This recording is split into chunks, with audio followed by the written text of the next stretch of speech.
En primer lugar, un saludo al presidente y a los dirigentes de la ANP por organizar, como todos los años, un homenaje a los periodistas. Yo debo referir con especial con especial relevancia el interés que siempre ha tenido la ANP sobre la lucha porque se esclarezcan los hechos de la muerte de los periodistas y rendir un homenaje a los compañeros que cayeron en cumplimiento del deber de obtener información para esclarecer los hechos ocurridos en la zona de emergencia y llegar a la verdad. Este acto que se repite todos los años es que un tributo de lealtad como colegas periodistas y un gesto de lealtad con el pueblo también, con la historia pendiente que está por escribir, que aún no se ha escrito sobre lo ocurrido en Uchurajay. También un saludo a los familiares, a la señora Gloria, a los compañeros profesores de la universidad, a los compañeros periodistas, a los amigos que se han dignado en asistir a esta breve charla que vamos a exponer para poder llegar a algún alcance de análisis de lo que ha significado el caso de Uchurajay en los 20 o 30 años y pico que han transcurrido, por lo menos en cuanto a la elaboración de explicaciones, pretextos, hipótesis o cualquier forma que pueda ser denominada, lo que se ha planteado para decir qué cosa es lo que ocurrió, cómo ocurrió, quiénes son los autores de estas muertes. En primer lugar, quiero recordar que cuando se produjeron los hechos, se anunció la muerte de los periodistas, se hablaba hasta ese momento de desaparecidos. El gobierno no reconocía la existencia de los muertos y los militares tampoco, hablaban de desaparecidos y estaban en una confusión total. En primer lugar, el presidente Belaúnde sostuvo de que habían muerto efectivamente, pero habían muerto por culpa de ellos mismos. O sea, ellos habían sido los que habían provocado su muerte y que la culpa la tenían los directores. Esta fue la primera explicación que se dio sobre el caso de Uchurajay, que había sido culpa de los directores por haber ordenado que los periodistas cumplan con su trabajo en una zona que era conocida como de riesgo y peligrosa. Y en segundo lugar, los propios periodistas por no haber tomado las precauciones del caso. Luego se dio cuenta de que había cometido un grave error ante la protesta de todos los medios de información. Rectificó y lo que hizo fue reproducir la explicación que dio el Comando Político Militar de Ayacucho. Inmediatamente se elaboró una coartada de lo que había ocurrido. En primer lugar, el Comando Político Militar dijo de que los periodistas habían muerto victimados por los campesinos en razón de haberlos confundido con terroristas y porque habían portado una bandera roja y que ingresaron a Uchurajay dando vivas a Sendero Luminoso y mueras a Belaúnde. Esta versión fue repetida por el presidente Belaúnde y textualmente, esa era la verdad oficial que se presentaba.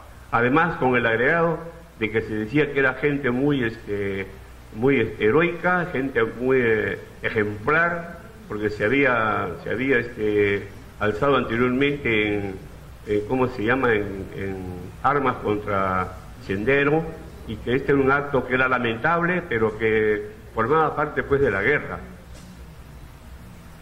Las explicaciones no satisfacieron a nadie. Entonces la presión internacional y la presión de la prensa a nivel interior obligaron al presidente a tomar una decisión, nombrar una comisión investigadora para que se esclarezcan estos hechos. Lo importante es que con esta conformación de la comisión se impidió que el Poder Judicial, que la Fiscalía o que la Policía sean los que investiguen las muertes en primer lugar, porque era a las que les correspondía de acuerdo a la ley, o que el Parlamento nombre una comisión.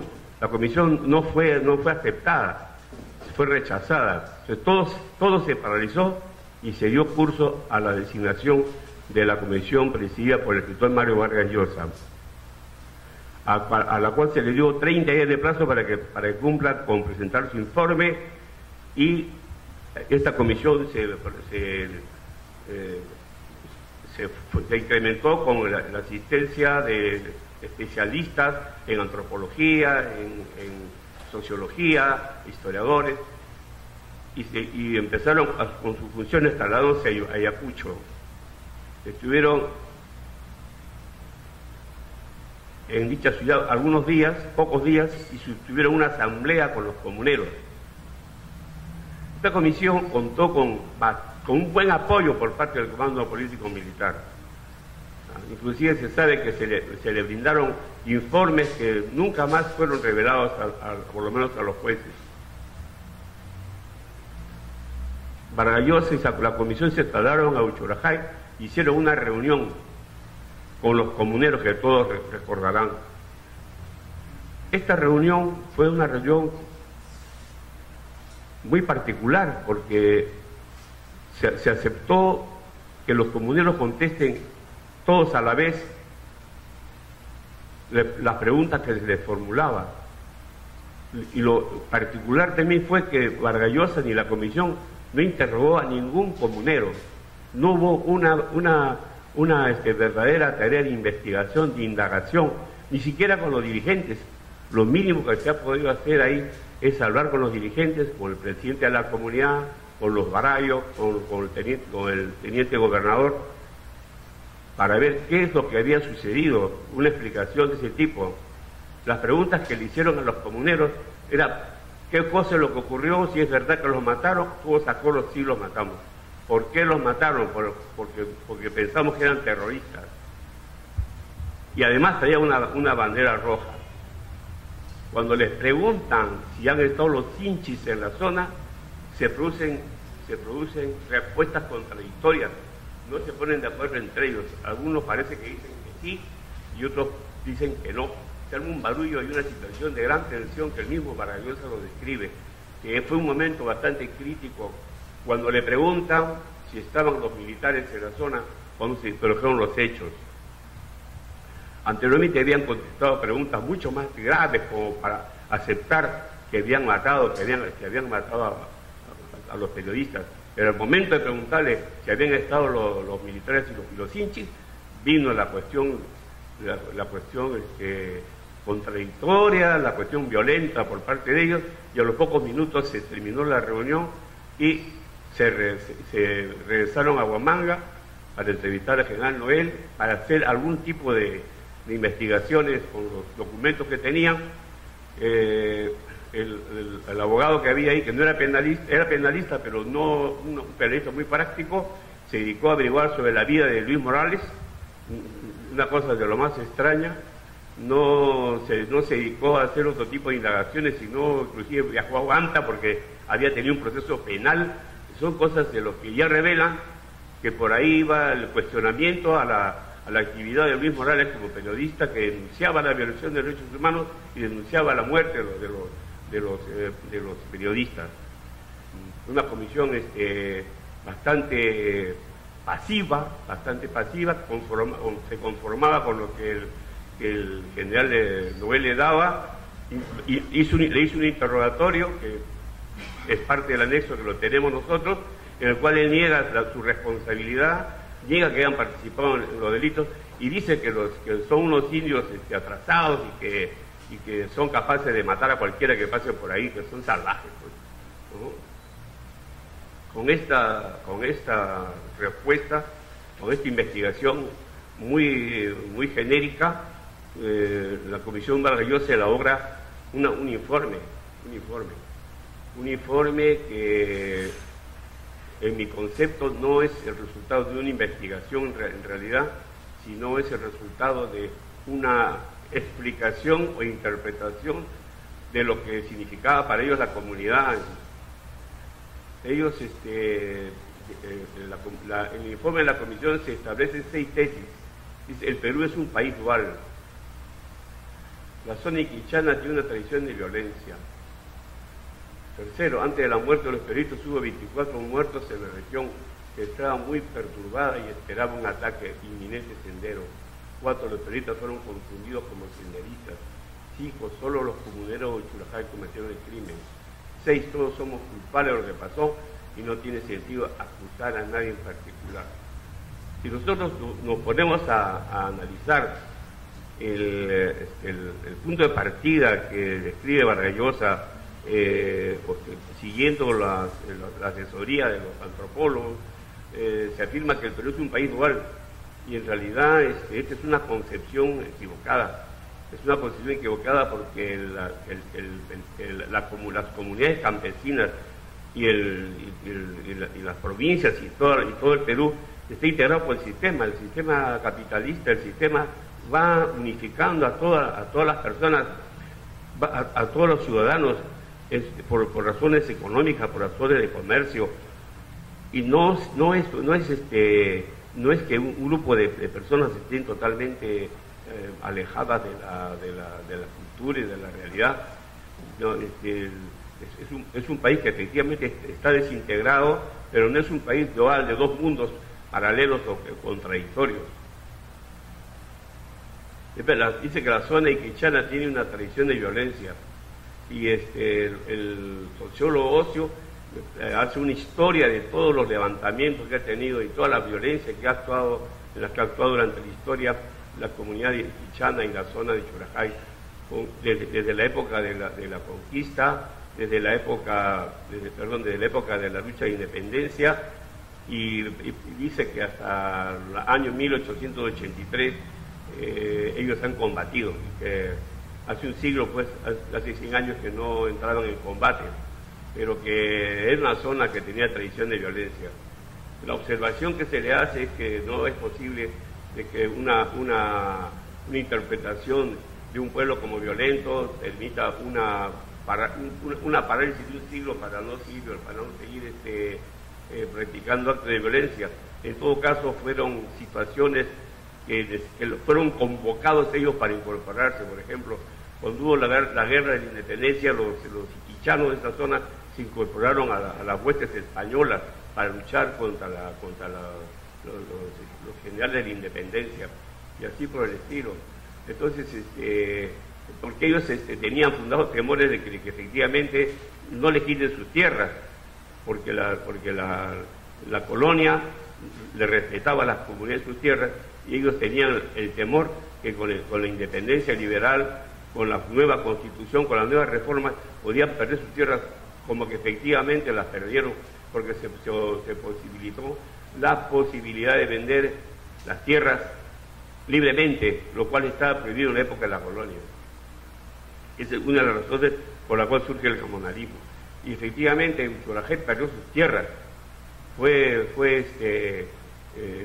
ganada por los gamonales de la zona, y la comunidad al final, ya hasta los años 70, estaba compuesta por parceleros, por personas que trabajaban para una familia Carza Medina, que eran los dueños de la tierra de Churajay.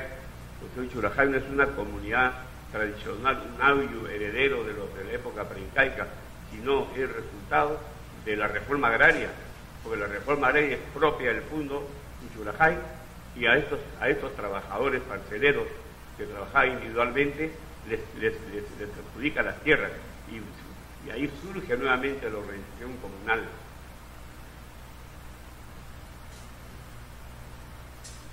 Se dice que la zona de Churajay es una zona muy perturbada por la violencia, que habían habido muchos muertos. En realidad esta es una apreciación muy a la ligera, muy subjetiva, porque yo estaba analizando si Sendero efectivamente estuvo presente con armas en la zona, si se produjo algún enfrentamiento con los militares. No hubo ningún enfrentamiento con los militares en Churajay, nunca antes de la muerte de los periodistas. Lo que se detectó fue la presencia de militantes que iban a formar escuelas populares a la zona. Entonces, esta zona, esta espera de un inminente ataque de los comuneros, o es un invento o es una creación de los servicios de inteligencia que hacen un trabajo de organización en la comunidad y atemorizan a la gente con que va a venir Sendero a atacarlos para poder organizarlos en defensa de sus tierras.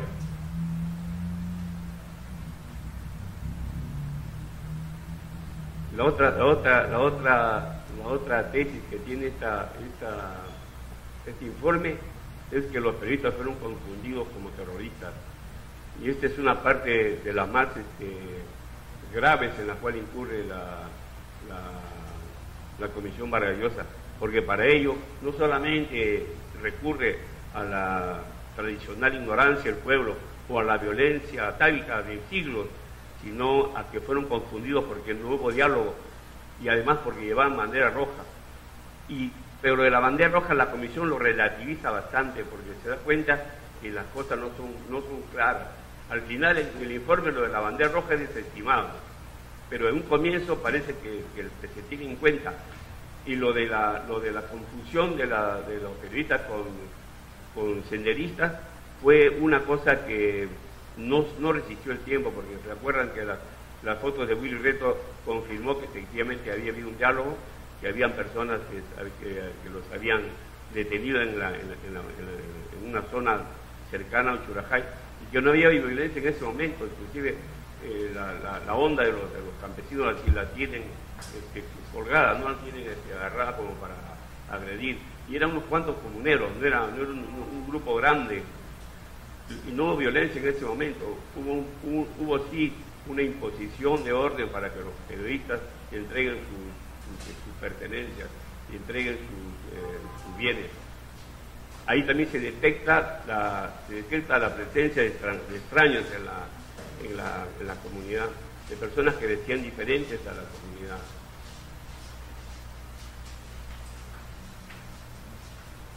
La otra tesis que plantea la Comisión es que los comuneros de Uchurajay fueron los únicos que cometieron el crimen en esta zona. Y ese es un punto de gran debate hasta la actualidad, de gran duda, si efectivamente estuvieron presentes o no los efectivos policiales y militares en la zona.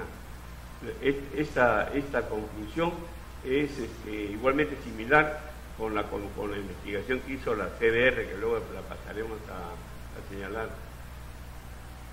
Llega a esta conclusión sin haber interrogado a ningún comunero, solamente con la respuesta que le plantean en conjunto los comuneros. Y finalmente la tesis de que todos somos culpables de lo que pasó, o sea, una cosa muy general de que toda la sociedad peruana es culpable de haber dejado en abandono a los comuneros de Uchurajay, y que ese abandono del cual todos somos culpables, no había por qué culparlo ni había por qué juzgarlo, y que era parte pues de la violencia que se estaba presentando en el Perú en ese momento. La Comisión tiene una forma muy particular de redactar sus conclusiones, porque utiliza un lenguaje muy subjetivo. Dice que tiene la convicción absoluta, o la convicción relativa, o otra convicción dudosa sobre los hechos, para poder encuadrar todos los aspectos a los cuales se refiere. Pero cuando habla de la responsabilidad en la muerte, dice decididamente que no se ha probado, de que no está acreditada la presencia y la autoría de los chinchis y los marinos en la muerte. Entonces hay doble lenguaje ahí, y a veces no es fácil de comprender esa forma de lenguaje tan alambicado y tan especial que he utilizado, pero sí señalar que las hipótesis que planteó la Comisión en este momento han sido prácticamente casi en su totalidad desestimadas, no por un debate teórico, muy poca respuesta por parte de los intelectuales, salvo Montoya, no ha habido más, quien más se enfrente a estas hipótesis y a esta línea de interpretación de los psicólogos que salieron a Varayós y que han continuado con el debate. Ha sido la propia aparición de nuevas pruebas, como es el de las fotos de Willy Reto, como es la investigación que hizo Luis Morales en la zona, como es la interpretación de las autopsias. Sobre eso yo voy a insistir, porque lo que se dice en las conclusiones es de que los campesinos atacaron de forma súbita y de forma masiva a los periodistas, que ellos los asesinaron linchándolos, utilizando todo tipo de instrumentos y herramientas, lo cual no corresponde con los resultados de la autopsia. En la autopsia aparece que los 8 periodistas mueren de modo similar. Todos, la causa de la muerte es un golpe en el cráneo, un solo golpe en el cráneo, que es el decisivo. Tienen heridas en diferentes partes del cuerpo, pero no son decisivas para la muerte. Entonces, ese tipo de muerte se parece a una ejecución, similar a una ejecución, porque los matan arrodillados, inmóviles. Y un aspecto más importante es que no tienen rasgos de defensa, no aparecen en sus brazos ni en sus piernas huellas de haberse defendido. El informe forense estuvo en manos de la comisión, y cuando Varayós estuvo en el tribunal, los abogados le preguntaron si a ellos no les había dado alguna curiosidad, por ejemplo, ver los resultados de la autopsia, y por qué no habían cambiado su versión a pesar de que existían las fotos de Willy Reto. Se seguía manteniendo lo mismo. Entonces él dice que recién se entera del significado de ambas cosas, y que él piensa que sus conclusiones hubieran sido diferentes. Eso lo dijo el tribunal, pero en los periódicos no apareció nada de eso. Yo, como repito, cualquier hipótesis que se lance sobre la forma en la que han muerto los periodistas tiene que contrastarse con las pruebas de la realidad, y no solamente con los testigos, sino evaluar realmente qué significa el tipo de muerte que se ha realizado. Porque no ese tipo de muerte es resultado de una organización. Hay una mente serena, y una mente que está organizando eso. El resto puede estar enloquecido matando, pero esa persona está diciendo la forma como debe distribuirse las víctimas para que cada uno reciba un golpe mortal. No había lugar para heridos, ellos querían eliminar cualquier posibilidad de heridos. Ahí todos están condenados a muerte. Y eso es un aspecto muy importante, porque los campesinos, los comuneros, no tenían razones para poder llegar a ese extremo. Cuando se ha hablado con ellos sobre sus intereses, sobre su pensamiento respecto a la familia, a la propiedad, eso son cosas que les afectan, pero no que los periodistas vengan a afectarlos en ese sentido. La explicación que se da es de otro tipo. La explicación que existe, de acuerdo a nuestro concepto, es de que se había organizado a los comuneros para participar en la lucha contra insurgencia. Inicialmente, cuando se produce la visita a Uchurajay y a la zona, se detecta que existe una organización que se llama los Comités de Defensa Civil o Autodefensa. Los periodistas de esa época estaban muy influenciados con los paramilitares argentinos y los paramilitares chilenos. No pudieron comprender bien de qué se trataba eso, que era distinto, era un tipo de organización que trataba de captar a los comuneros para incorporarse en una lucha posterior. Y eso es lo que se está organizando en Uchurajay. Prueba de ello es que el teniente gobernador Gavilán es el que tiene el mando de la comunidad, siendo un teniente gobernador, un secundario, y no el presidente de la comunidad, como es la tradición, es el que manda en la comunidad, es el que los moviliza, es el que ordena y es el que decide. porque él tiene el contacto y el encargo de los militares para organizar los comuneros para que ellos obedezcan la nueva organización que se está armando en la comunidad. O sea, hay un quiebre estructural e histórico cuando se penetra la nueva organización. Y los comuneros, efectivamente, ellos aprueban incorporarse a la lucha contra el sendero. Lo que a veces en los periódicos se decía que eso era una manipulación, que los comuneros no podían aceptar ese tipo de decisiones, pues sí, los comuneros decidieron incorporarse a la lucha. El sendero no pudo captarlos, lo captó el ejército, y los comportamientos de ellos son bajo dirección de los militares.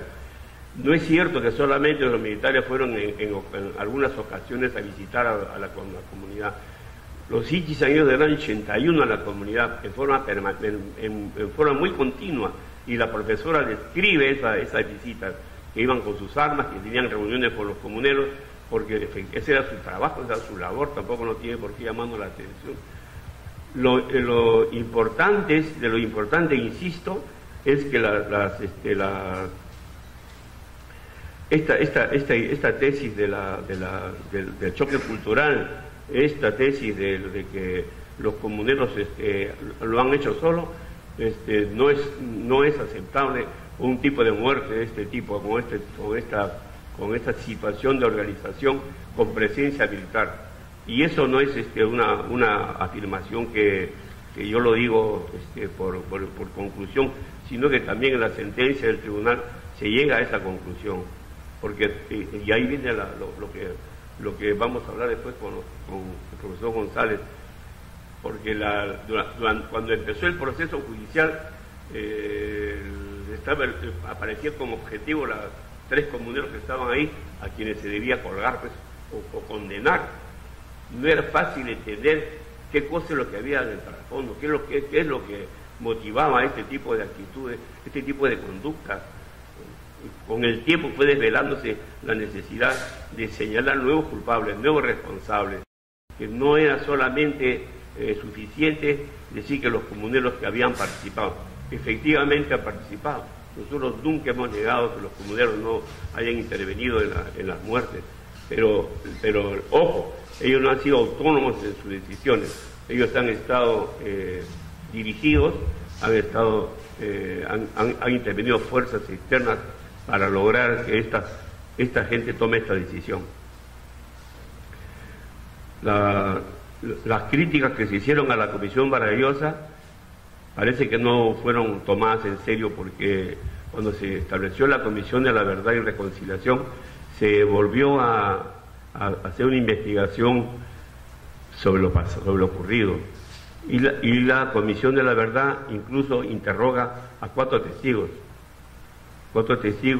que han sido jóvenes en la época de los hechos, pero señalan algunas precisiones, señalan de que las muertes fueron organizadas por 80 personas y que se dividieron en grupos de 5. Luego que se utilizó todo tipo de instrumentos para asesinarlos, y que la decisión de enterrarlos fue por orden de Gavilán y los dirigentes de este aparato de organización militar. Insiste la CDR en que fue un error.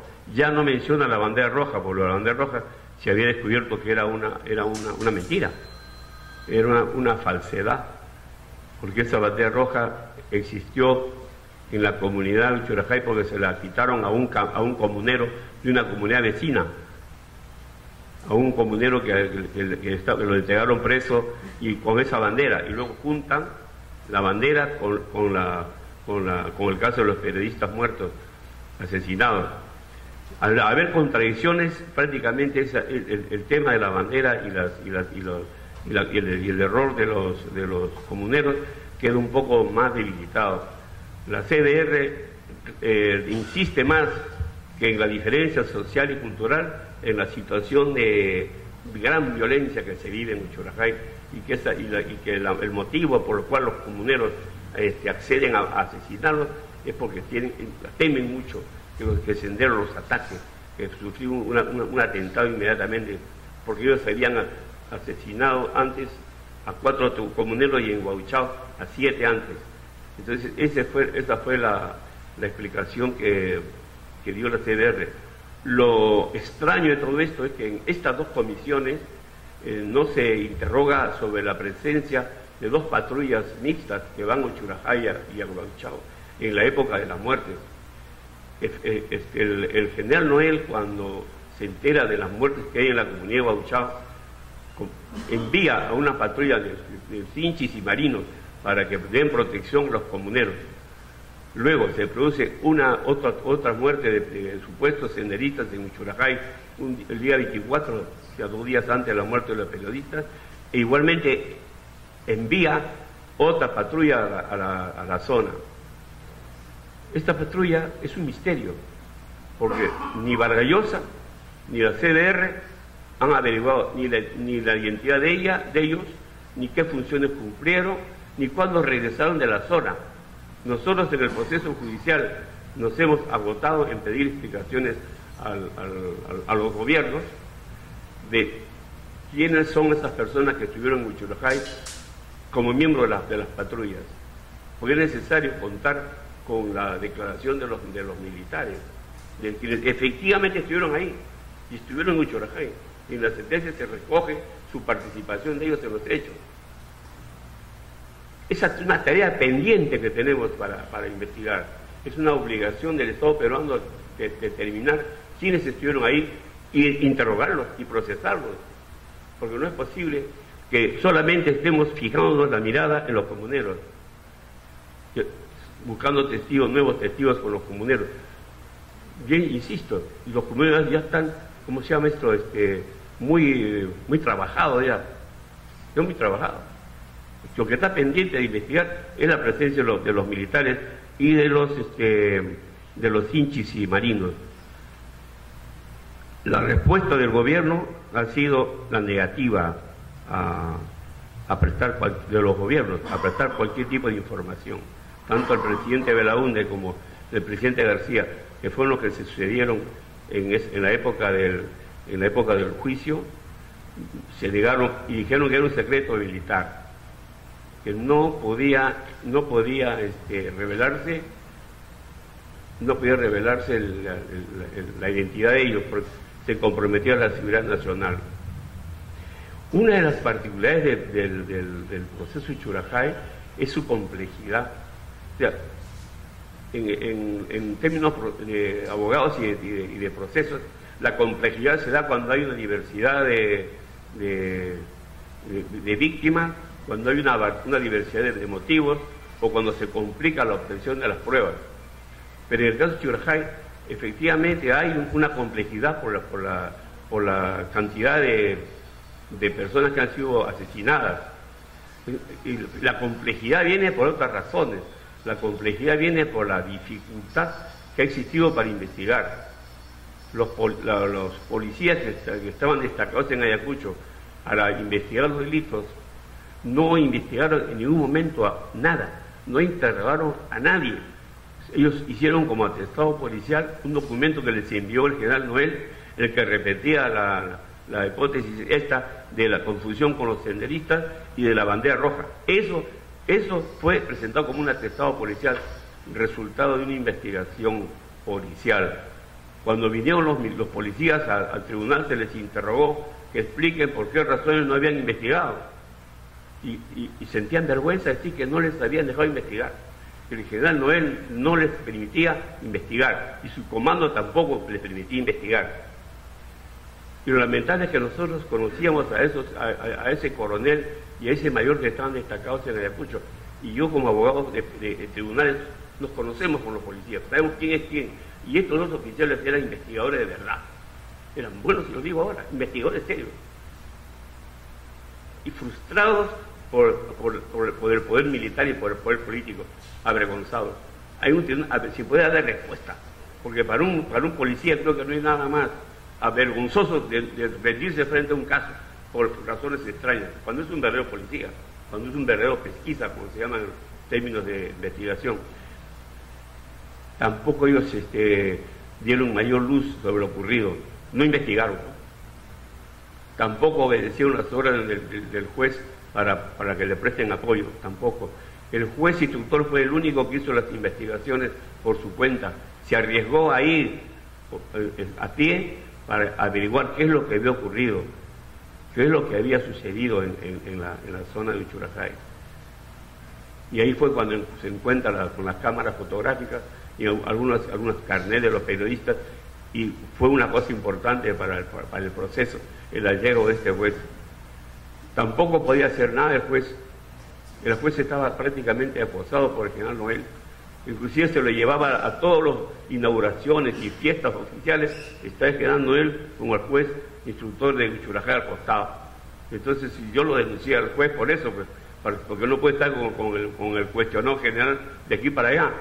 Menos mal que después ya no lo molestaron más, ya lo dejaron en paz al juez, para evitarse esas ceremonias aburridas.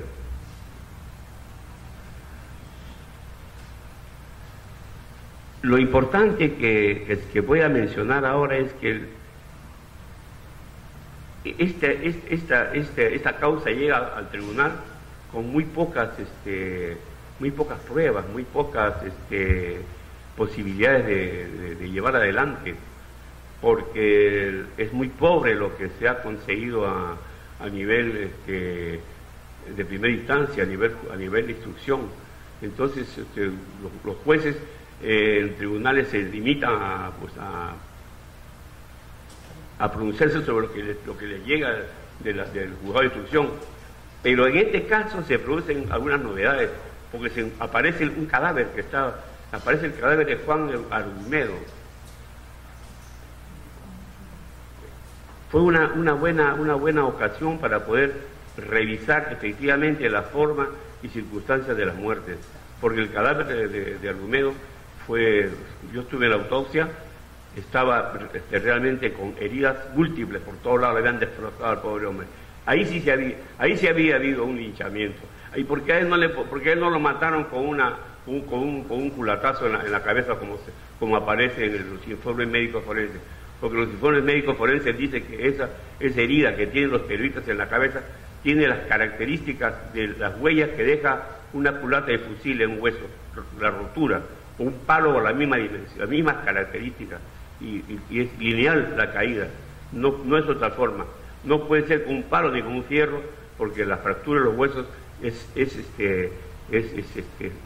como que esquirla, pero la de culata de fusiles es una línea precisa. Y el pobre Juan Argumedo aparece destrozado. Nos dio mucha tristeza ver la forma como estaba ese cadáver. Nunca he visto yo algo así. Y de modo similar apareció con el otro, con el comunero Huáscar Morales. Entonces la interpretación, porque estas cosas no son solamente para decir, bueno, ahí está el muerto, pues, y así murió, sino ver por qué razones matan a este señor, por qué, siendo conocido de ellos, siendo vecino, por qué lo matan. Porque él era testigo, no convenía, no valía la pena que este señor siga vivo. Había que liquidarlo, además que había que ocultar su muerte. Su cadáver lo ocultaron los comuneros. Cuando fue Vargallosa a preguntar por el cadáver de Juan Argumedo, protestaron ellos. Igualmente se pusieron muy violentos. No dijeron dónde estaba el cadáver. La hermana de Argumedo es la que tiene esa tarea de hacer la búsqueda al día siguiente que se entera de la muerte de los periodistas que habían estado en su casa. Se acerca a la comunidad de Uchurajay conjuntamente con su familia y averiguan con detalles cómo ha sido la muerte y qué ha pasado con su hermano. Ella describe, y tengo acá no le voy a leer porque si no me voy a extender mucho, describe cómo los comuneros le cuentan a ella cómo han sucedido las cosas, cómo hay presencia de chinches en el lugar de los hechos, y cómo ella misma constató que habían gente que hablaban perfectamente el español, que usaban reloj y que eran totalmente distintos a los comuneros. Sin embargo, a Juan Alirio Argumedo la acusan de senderista, porque aquí hay una cosa muy simpática: cuando alguien cuestiona la sola autoría de los comuneros, entonces es senderista. A Juan Alirio la acusan de senderista y a su hermano también, al que lo asesinaron, también era senderista, y a Luis Morales también. O sea, aquí el que no defiende la verdad oficial ya pasa a ser totalmente desacreditado y ser sospechoso de favorecer a Sendero. Y ya pasó lo de Sendero. Entonces vamos a hablar seriamente, y el caso sigue inconcluso, y aquí no hay intereses subterráneos ni cosas que por el estilo. Juana Lilia establece con forma concreta cómo se producen los hechos. En un diario que ella, en una memoria que ella deja por pensar, porque era acosada, estuvo presa, temía por su vida, iba a ir al extranjero y dejó un documento en una ONG que yo me enteré y luego lo hicimos público. Lo importante es, como le repito, contrastar un documento o un testigo con la realidad. Un aspecto que ella dice, por ejemplo, es la forma como murieron dos periodistas, de Latinela y Mendívil. En su memoria, en su manuscrito, que pensar que se iba a quedar ahí para algún día ser revelado, describe la forma como han muerto todos los periodistas y da un detalle que ella no tenía por qué saberlo, que a de Latinela intentó huir y le pegaron un hachazo y le rompieron la mandíbula maxilar. Y efectivamente en los resultados de la autopsia está esa consecuencia. Y en el caso de Mendívil, ella dice que a Mendívil le dieron un hondazo y se quedó en el río, en un riachuelo, ahí abandonado. Y eso es real, porque eso se comprobó por un peritaje de los médicos forenses que decían que tenía un proceso de saponificación del cadáver, que es el resultado de haber estado sometido bajo el agua. El agua en determinadas personas, el estar sometido en el agua, el cadáver, es un proceso de transformación de la grasa que llaman saponificación. Inclusive puede llegar a borrar las huellas si tarda unas 24 horas. Ese proceso lo tenía Mendívil. Si eso es coincidente, entonces quiere decir que la versión tiene fundamento, es creíble. Y en base a esa afirmación de Juana Lilia, en base a la autopsia, en base a una serie de indicios, el tribunal dice que existe la presencia de militares en el momento de las muertes.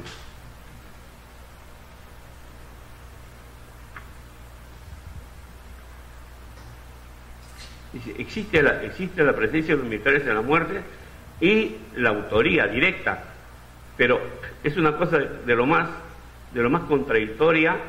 En el fallo no repite lo que dicen sus considerandos. Esa es una de las cosas más extrañas de la sentencia. Dice la sentencia, en los considerandos, en tales condiciones, la presencia de personal militar en Uchurajay en el momento de los sucesos no podía ser un hecho extraño ni aislado. Es evidente que estuvieron allí, antes, durante y después de los actos delictivos que han dado lugar a este proceso, garantizando la seguridad de la comunidad frente a posibles venganzas.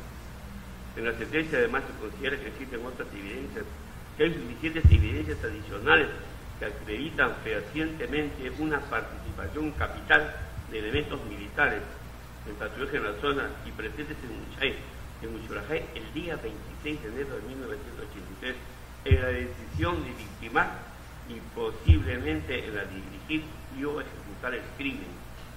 Eso no lo dice Julio Pascual, lo dice el tribunal.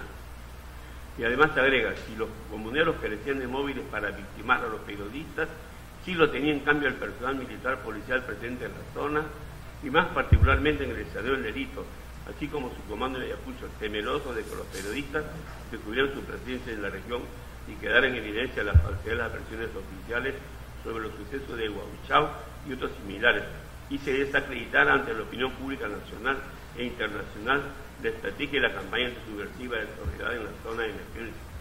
Yo creo que si los periodistas llegaban a Uchurajay y descubrían efectivamente están enrolando a los comuneros como futuros combatientes contra senderos, y si hubiera habido una denuncia sobre eso hubiera sido bastante grave, porque la opinión pública no estaba muy de acuerdo con que los comuneros se incorporen a la guerra, conforme se incorporaron posteriormente.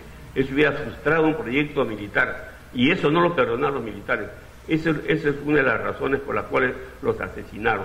No es porque solamente ellos iban a revelar que el general Noel les había mentido a la opinión pública diciendo que los comuneros habían asesinado a 7 terroristas en Huanchao, sino era algo más, era un tipo de organización que después se aparece y es la que efectivamente vence a Sendero. Pues es efectivamente, o sea, la estrategia de los militares pues, está bien hecha. Lo que está mal es asesinar a las personas que van a descubrir eso.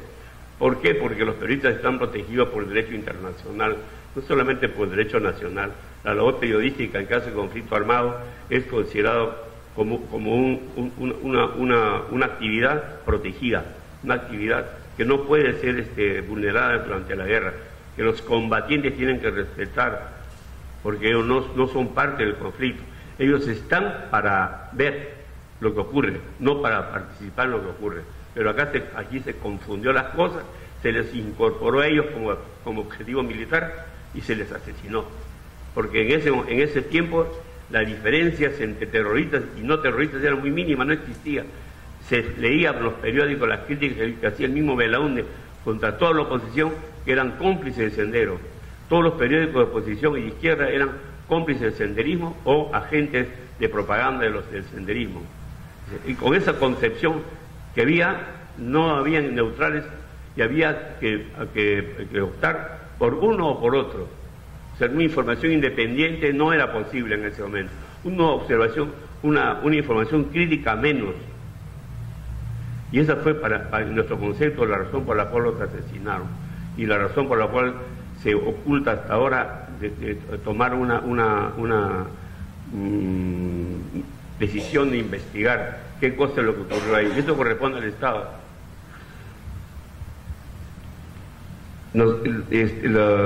Yo estoy hablando de hipótesis y de investigaciones.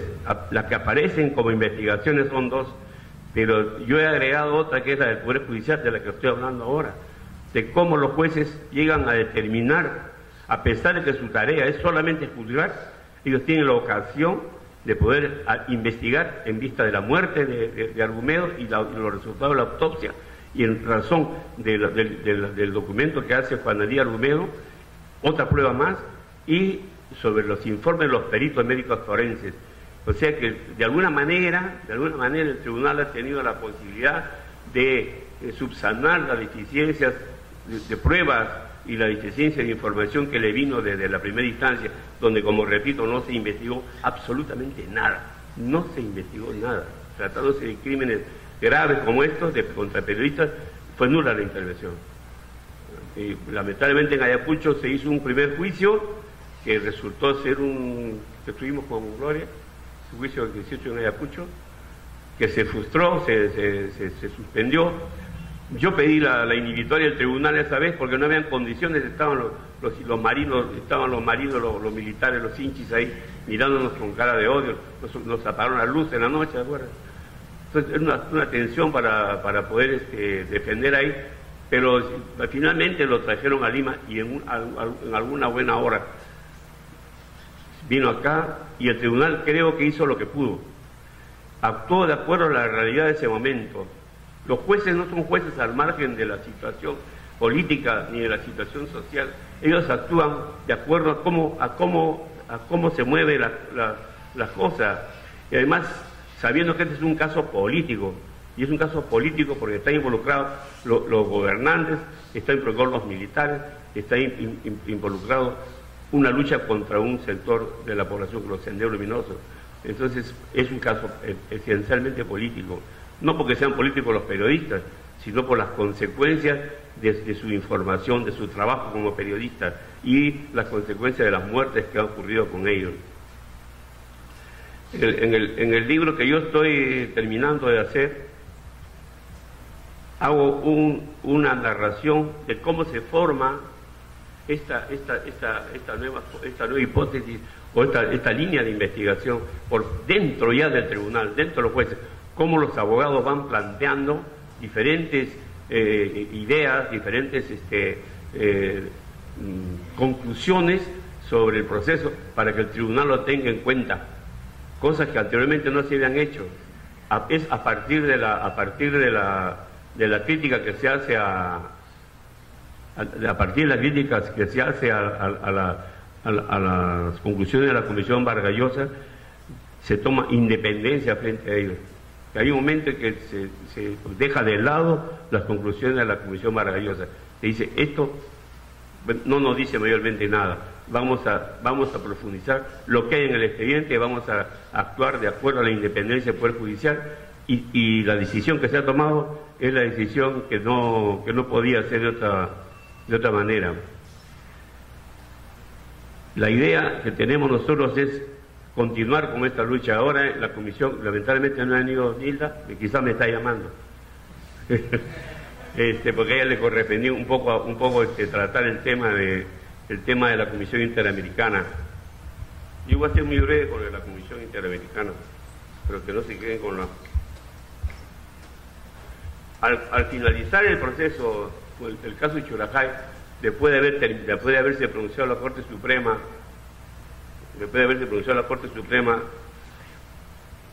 los familiares se quedaron pues prácticamente sin abogados, ¿no? Ya algunos se fueron, dejaron de defenderlos, otros tuvimos que tomar otro camino, salir de Perú, y tuvieron el apoyo de periodistas del Colegio Regional de Periodistas de Lima, creo, o alguien, no tengo claro, que les hace una denuncia ante la Comisión Interamericana. Debo de indicar que antes, en el tiempo que pasó este proceso y hubo la sentencia, casi nadie recurría a la Comisión Interamericana, como ahora, que es frecuente que por cualquier razón se hacen denuncias.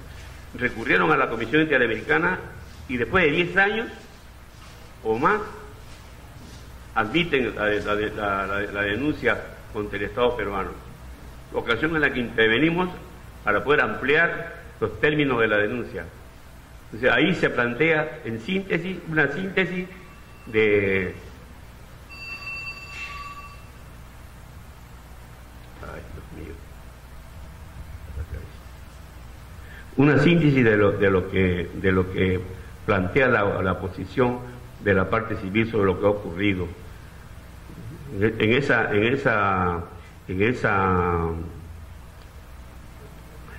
ampliación de la denuncia se refiere la responsabilidad del Estado peruano y a todos los niveles, porque en concepto mío, por lo menos yo planteé una denuncia contra el presidente Belaúnde por haber sido el que causó indirectamente las muertes. ¿Por qué? Porque creó las condiciones de violencia que permitieron que se produjeran estos hechos. Al presidente Belaúnde se le advirtió de que se estaban produciendo excesos en la zona, que se estaban produciendo torturas, matanzas, desapariciones, que tenía que ejercer un control para que los militares no tengan las manos libres y sigan haciendo barbaridades. El presidente siempre apoyó la política de los militares, siempre estuvo de acuerdo, nunca fiscalizó lo que ocurrió en la zona de emergencia. Y esa fue la razón por la cual los militares eran capaces de tomar cualquier decisión, porque no sabían de que contaban con el apoyo o la complicidad del presidente. Entonces ahí se planteó una denuncia contra el presidente Belaúnde, de acuerdo al Código Penal de 1924. Ahí en el Código Penal de 1924 hay un artículo que establece un tipo de responsabilidad penal cuando la persona crea las condiciones para que se produzca la muerte. Ahora es más directo, porque ahora ya ha avanzado la interpretación jurídica y está lo de la autoría inmediata por la cual condenaron a Fujimori. Ahora es un poco más sencillo, pero en esa época no había forma de poder, hasta que yo hice una interpretación y lo planteé por ahí. Si no hubiera sido por esta política del presidente Belaúnde, de connivencia con los militares, de aceptación, de complicidad, no se hubieran producido estas muertes, porque hubiese puesto límites a los militares en la lucha contra el Sendero, y que no sea el pueblo no combatiente el que pague todas las consecuencias de esta guerra, como ha ocurrido lamentablemente. Eso se ha planteado en la Comisión Interamericana. Hemos obtenido, se obtuvo la admisibilidad de la denuncia y hemos estado en debate con el Estado peruano, la Procuraduría del Estado peruano. ¿Qué dice la Procuraduría del Estado peruano? De que ha habido una sentencia que ha dado por terminado el proceso, que no hay nada más que debatir y que los periodistas fueron confundidos con terroristas y que por eso los han asesinado. Y que había una orden de matar a todos los extraños. O sea, la propia defensor del Estado peruano admite que ha habido licencia para matar a todo el mundo. Ese es un genocidio. Lo dice con toda tranquilidad. O sea, eso es lo que estamos en ese debate. Ya llegamos a un punto final. Ahora tiene que tomar la Comisión Interamericana una decisión. La decisión puede ser dos tipos de decisión. Una es una negociación con el Estado peruano y llama a las partes para ver cómo se puede resolver este tema, o si no, hace una denuncia ante la Corte Interamericana de Derechos Humanos. Yo insisto en que la solución es a nivel interno y me parece importante un acuerdo que han tomado las centrales de periodistas de pedir el allanamiento del Estado peruano a la denuncia que hemos planteado en la Comisión Interamericana, y que se desclasifiquen los documentos y que se sepa quiénes fueron los miembros de las patrullas y que el proceso se reabra aquí, porque no es posible esperar tantos años para que esto no se resuelva.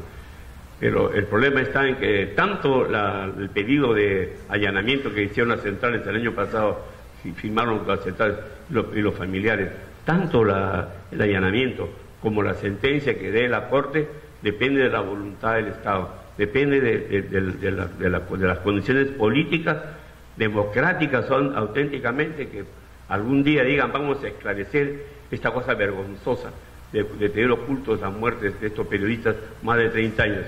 Y eso le corresponde a algún gobierno, pues. Pensamos que era pero nos hemos equivocado. Vendrá otro, ¿no? Ya quizás no lo veremos, pero esta es la solución de este tema está en la decisión política del gobierno, de darle garantías a los fiscales, a los jueces, a los abogados, desclasificar los documentos secretos reservados. Ese es el final de lo que yo, un breve rasgo, quería transmitirles. Muchas gracias.